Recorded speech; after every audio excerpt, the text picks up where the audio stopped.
بسم الله الرحمن الرحیم. موضوع امروز ما که است، درس امروز ما that is chapter number 8 networking devices. networking device یعنی دیوایس هایی که در نتورک استفاده میشه اونها رو میخوانیم دیگه از دل شما خدا خبر است برآمدیم اله از درس های تیوری برآمدیم حالا دیگه تمام دیوایس ها رو میفهمیم. ابجکتیو هایی که شامل از اینجا رو باز ببینید خودتان. Today's topic هایی که امروز است، اول کنکشن تایپ کنکشن رو میبینیم، یعنی نوعی از کنکشن اولین در نتورک استفاده میشه چی بود. بعد از او باز types of devices هم میخوانیم. اول types of devices است، باز او کنکشن هم میخوانیم، هاب، بریج و سوئیچ. این موضوعات انشالله میخوانیم. خب در مجموع میفهمین که ما چند نوع دیوایس داریم در نتورک؟ دو نوع. We have two types of devices in a computer network. دو نوع دیوایس داریم در نتورک یا در کامپیوتر نتورک. یکیش از networking devices، یکیش هم از inter-networking devices. بسیار ساده. دو نوع. خب در networking devices کدام دیوایس ها هست؟ هاب، بریج، سوئیچ. اینی دیوایس ها بود. و در inter-networking devices مالتی لیر سوئیچ، روتر، فایروال. این دیوایس ها هست. فرق بین networking devices و inter-networking یعنی چی؟ networking devices یعنی دیوایس هایی که دیوایس های کامپیوترها را با هم وصل میسازه، در لوکالی کار میکنه و دیتای دانه طرف اینترنت روان کردن نمیتونه. لوکالی صرف کنکشن برقرار میکنه که یکی دیگه. مثلا سوئیچ، هاب، بریج. اما وقتی که میخواین دیتایتون از نتورک تا لوکالتون برای طرف اینترنت بره، باز دوجه کی کار میکنه؟ اینتر نتورکینگ دیوایسز مثل فایروال، راوتر و مالتی لیر سوئیچ. خب بیاین خیلی ببینیم اولین کنکشنی که ما مثلا در نتورک داشتیم او چی بود؟ بس توپولوژی بود. یعنی یک دیزاین نتورکی بود که یک لاین عمومی داشتیم ما، باز در این لاین عمومی دیگه کامپیوترها با کلی سن میشد. باز کسی را که ضرورت بود امو گرفته میتونست، کسی دیگه باز نمیتونست. یک نفر ضرورت. یک لاین عمومی بود و تمام کامپیوترها لاین های یک دانشون باز در این لاین عمومی وصل میشد. توسط از این ومپایر تاب. چی گفته میشه؟ ومپایر تاب. لاین عمومی ما اینی قسمت بود. اینجا لاین عمومی وصل میشد. یعنی اینی لاین سیاه رو میبینیم. این اصلا این لاین عمومی تیپ چی بود؟ کوکسل. و این بعد از خود تاب داشت. اینیش سیریال کیبل. این سیریال کیبل تو از میشه کنکت میشد میامد. یعنی اینجا فکر کنید که یک چی است؟ یک ومپایر تاب است. این لاین تو دراز است. در این قسمت ومپایر تاب در اینی کنکشنش یک تا سیریال کیبل می بود پشت سر چی؟ دسکتاپ یا امو سیستم یونیت وصل میشد. اینجا باز هم قسمت یک چیز می بود اینجا. اما لاینش خب بریده شده. این لاین زرد رو میبینین، یعنی اینی لاین عمومی است. این لاین زرد رو میبینین، لاین عمومی است. و اینجا کنکشنی که است this is سیریال کیبل. هر کامپیوتر قسم با جدانه یک لاین وصل می داشته پشت سرش. اولین کنکشن را ما داشتیم در بخش نتورک این قسم بود. این دیزاین نتورک بود وقت و کنکشنی که استفاده میشد یا کیبل که استفاده میشد کوکسل کیبل. بازی را ما میگفتیم باس توپولوژی. 3 Mbps اسپید داشت یا 4 Mbps. باز اینا چه قسم کار میکردن؟ اگر یک کامپیوتر دیتا سند میکرد یا هم رسیوش میکرد یا با کسی که مثلا میخواستی سند کنه، مثلا به این کامپیوتر سند میکرد، اول کلگی از اینا میدیدن تا که به این ضرورت میشد ای هم میدیدش. یعنی دیتا بر کلگی سند میشد. باز کسی که برش شناخته شده بود یا اگزکتلی گفته شده بود که می دیتا رو بگیره با برازو میرسید. خب حالا چی کنیم؟ به درد نمیخوره. اما در آخرای از این نتورک چون سیگنال خسن میشه این طرف میره این طرف میره، خیلی چی میشد؟ و در آخرای از این نتورک ما چی یا لاین ها چی وصل میکردیم؟ ترمینیتر از دیوایس ها وصل میکردیم که دیتا رو چی سیگنال ها رو دیگه از بین ببره، یعنی لاس نشود، نمانه خراب شود. خب بعد از بس توپولوژی یک دیوایس رو جور کردن به نام هاب جور کردن، سوئیچ نه هاب.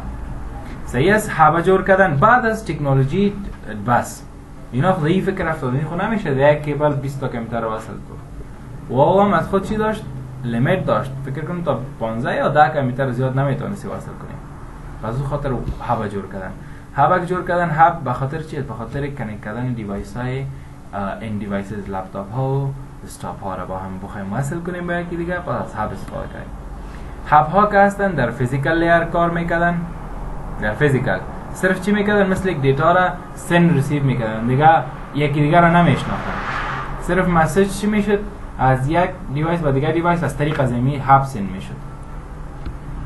این کار از چی بود؟ مثل یک لاین واری بود که دیتا را چی کنه در لاین مثل یک دیتا سند میشه. این هم مثل از اون دیوایس کار میکرد. و بیست آن چی است؟ ایترنت تکنولوژی است. هاب یعنی در ایترنت میآید. هاب ادرسینگ از always broadcast. بازی چی میکرد؟ وقتی که دیتا را که میگرفت به کلگی سند میکرد.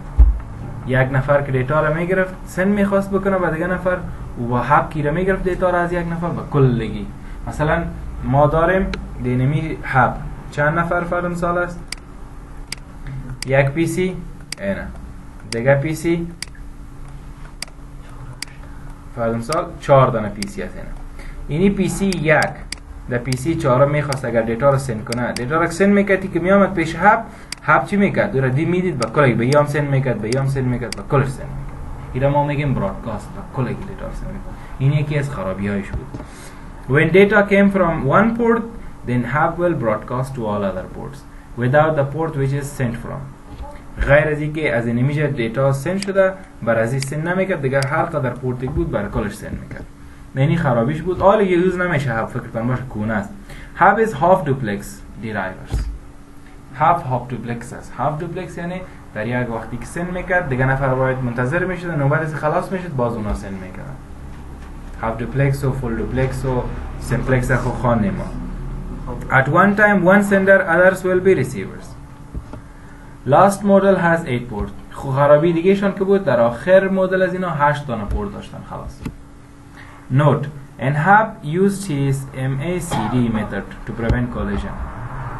CSMA-CD را استفاده میشد وقتی که دیتا تکرار. صرف چی میشد؟ دیتکت میشد ایرور. باز یک دفعه که ایرور یا کولیژن که دیتکت میشد باز دیگه دفعه نمیکردن. CSMA-CD ما خوانده بودیم که Carrier Sense Multiple Access Collision Detection. کولیژن صرف دیتکت میکرد. اگر مثلا همزمان این کامپیوتر هم دیتا سند میکرد، ای هم سند میکرد، دیتا چی میشدن؟ تصادم میکردن. پس از سر باز دیتا چی میشد؟ که سند میشد، باز این دفعه دیگهشون خاموش میشدن، یک نفر صرف سند میکرد. به خاطر از اینکه این دفعه کولیژن دیتکت شد و باز پس سر این دفعه باید چی کنن؟ منتظر باید بشینن. این هم ببینین مثلا نتورک دیزاینینگ داریم، هاب ها را ما داریم. هاب ها را ما ریپیتر هم میگفتیم وقت، چون یاد فیزیکال لیر کار میکردن صرف دیتا رو سند میکردن. مثلا اگر این نفر دیتا رو میخواست سند کنه به یوزرها، باز چی میکرد؟ بر کلگی سند میکرد، این طرف هم سندش میکرد یا باز این طرف سند میکرد. این قسم فاصله بین هر کامپیوتر تا هاب چقدر است؟ 100 متر. اما موضوع کیبل های تی پی است 100 متر. خب این هم یکی از مثال های هاب است. کمپانیش کی است؟ نیتگیر. این دیگه سپیدز انفورمیشن سپید. ما اینترنت داشتیم. اینترنت گفتیم چند بی پی اس است؟ 10 بی پی اس. اینترنت آی تریپل ای را چی کردن؟ باز استاندارد ساختن 802.3. فاست اینترنت که شد 802.3 یو 100 بی پی اس. گیگ اینترنت 802.3 زی و ای بی 1 جی بی. 10 گیگ است 10 گیگابیت. 40 است 40 گیگابیت. و the three most common Ethernet speeds are Ethernet, fast Ethernet, gig Ethernet یا گیگابیت Ethernet. توسط کی جور شده؟ توسط آی تریپل ای. کدامش؟ اینی 802.3. اینمی فاست Ethernet، گیگ اینترنت و اینترنت خالی توسط کی جور شده؟ توسط 802.3 آی تریپل ای. اینجا باز می نوشته میشه پولیش آی تریپل ای یا را خوانده بودیم 802.3 اینترنت ورکینگ گروپ که مربوط اینترنت میشه. این سه موضوعات صحیح است. 802 چی است؟ نمبر اف یا نیم اف ارگانایزیشن. نمبر یک بعدی که باز میایه پشت از اینی دات میبینین اینجا 802 یا نیم اف ارگانایزیشن است. هر نمبر یک پشت از این میایه باز چی است؟ نمبر اف گروپ. و نمبر بعدی که باز از اون میایه باز چی است؟ نمبر A to Z. و کسی رو شو میکنن پروتکل یا تکنولوژی را باز شو میکنن. هر تکنولوژی را که استاندارد ساختن دیگه باز رو نشان میدن. بریج. بعد از هر بریج آمد باز صحیح است. بریج چی میکنه؟ دیوایس ها را مثل هب هم تو کانکت میکرد، لپتاپ یا دسکتاپ. unlike hub repeater it has memory. اما این باز یک ذره از هب کده خوبتر بود. در داخلش باز چی داشت؟ مک آدرس تیبل. دیوایس هایی که سند میکردن دیتا رو رسیو میکردن، مک هایشان چی میکرد؟ پیش خود ثبت میکرد. به خاطر از اینکه بیس آن مک باز دیتا رو برای یکی دیگه سند میکرد. and all the ports on the same speed. تمام پورت ها از اینا سپیدشان باز یک چیز میبود، 10 Mbps.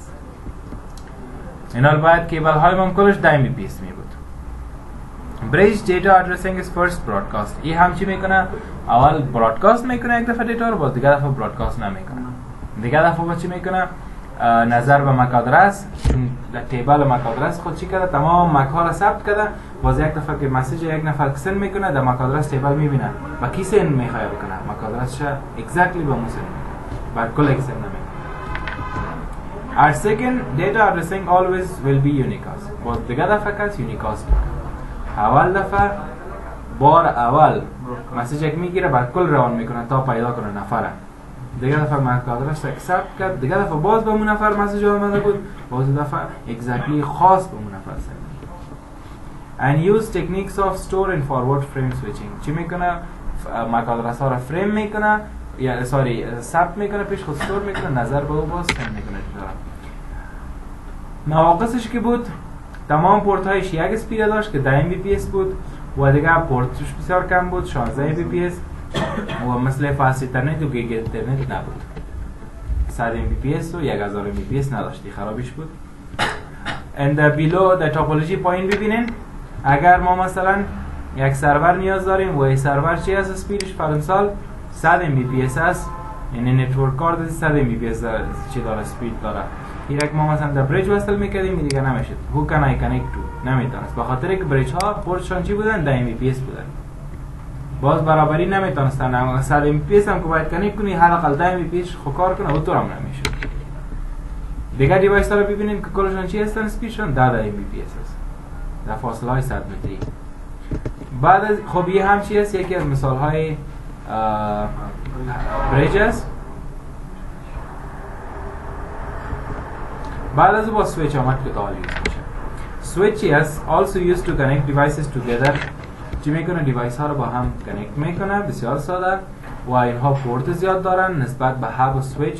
دیگه خوبیشان است که پورت هایشان اسپید های مختلف داره. 10 Mbps هم سپورت داره، 100 Mbps هم 1000 Mbps هم. اگر کیبل 10 Mbps سپورت کنه و سوئیچ از 1000 Mbps کار میکنه، یعنی رد و بدل کردن میتونه، هیچ مشکل نیست. صحیح فلکسیبل است. dynamically can learn speeds. فلکسیبل هر رقم اسپید چی میکنه میشناسه. and it has memory. و در داخل خود با چی داره؟ مموری داره که معمول چی رو میگه؟ مک آدرس تیبل. تمام مک های دیوایس ها رو پیش خود ثبت میکنه، نظر به او باز هر دفعه دیتا رو سند میکنه. The replace switch store MAC is called MAC address table. همون MAC address table میگیم. This table is used to store MAC addresses of connecting devices. MAC table is the only similar thing between switch and bridge.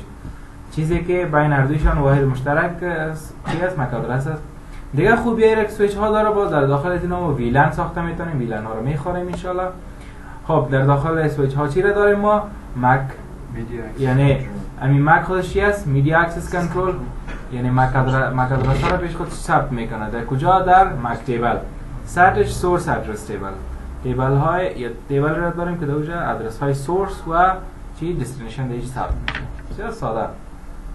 و باز ما سوئیچ ها را که به این شکل نشان میدیم در دیاگرام، چپ و راست تیرهای را که میدیم به این شکل نمیشناسیم و اینها سپید های مختلف سپورت دارن. 10 Mbps، 100 Mbps. یک کامپیوتر سپورت مثلا کانکت کنین که چیز 10 Mbps لاین هایش 10 Mbps است یا نتورک کارتشان 10 Mbps است، اونم سپورت داره.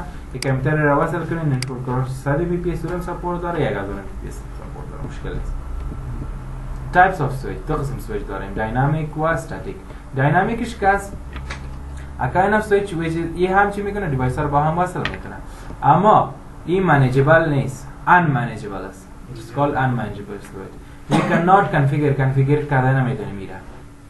این اتومات یعنی کار میکنه، ضرور نیست ما ایره بریم در کامپیوتر ایار بسازیم، پورتاش بند کنیم یا گل کنیم روشن کنیم، اتومات کار میکنه. نه ارزان است. کدامش خوش است؟ we can just use میگیم بازی را ما در چی استفاده میکنیم؟ در دفترها یا بزنس های خرد، یعنی جایی که زیاد مثلا رش نیست، جایی که افراد یا کارمند زیاد نیست و اونا با کنترل زیاد نیاز ندارن، کم از با میتونیم از این سوئیچ های داینامیک استفاده کنیم. مثل یک پلاگ اند پلی واره کار کنه، لاین وصل کنی، کانکت استی میتونی دیتا رو شیر کنی. بسیار ساده. اینها در کجا استفاده میشن؟ در نتورک ها یا بزنس های سمال. How to know these switches؟ یا رو چطور میشناسیم؟ معمولا اینها بر رنگ چی میباشن؟ بلک و سفید. داینامیک سوئیچ های داینامیک با شکل بلک و سفید میباشه. کنسول پورت ندارن. پورت کنسول ندارن. بله؟ آیا نمیشه دیگه لاین کنسول کار؟ نه خب. این هم یکی از مثال هایشون است. از کمپانی دی لینک است. این هم دیگه. این هم از کمپانی دی لینک است. یک سوئیچ است. ببینیم چند دانه پورت داره توتال؟ 16 پورت داره. دیگه پورت چی نداره؟ کنسول پورت و چیز نداره. دایرکتلی برق کانکت کرده، برق میگیره، میگیرین 8 16 دانه کامپیوتر دی وصل کو. هیچ با کانفیگریشن نیاز نداره. داینامیکلی یعنی اتومات کار میکنه. در پروداکت های سیسکو باز در پالی می سوئیچ های داینامیک چی نوشته می باشه؟ سمال بزنس. اینها باز چی هستن؟ قیمت نیستن. ببینید اینجا یک کمپانی سیسکو است و چی نوشته؟ سیسکو سمال بزنس، یعنی با بزنس های خرد که نیاز نیست بخاطر تحت کنترل باشه کارمندان. static switch هست باز.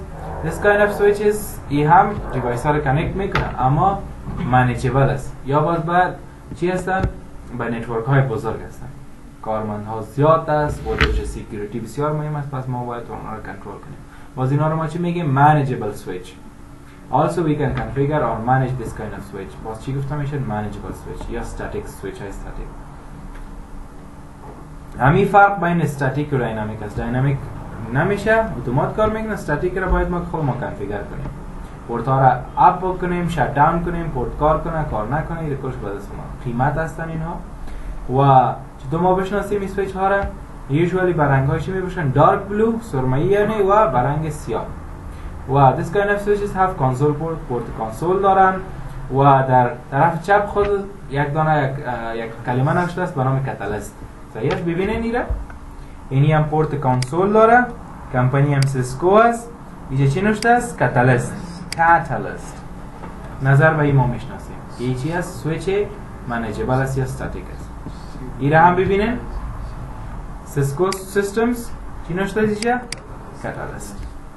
ولی پورت کنسول رو میبینیم داشت نداشت. خب اینجا نوشته می باشه کاتالیست 2 2960 2950 این موضوع. پشت سرش میبینی که آیا پورت کنسول داره یا نداره. این هم دیگه کاتالیست 2960 چقدر پورت داره؟ این پورت هایش باید ما RJ 45 وصل میکنیم. 16 16 و 16 چند میشه؟ 48. توتال 48 پورت داره. سوال نیست دیگه؟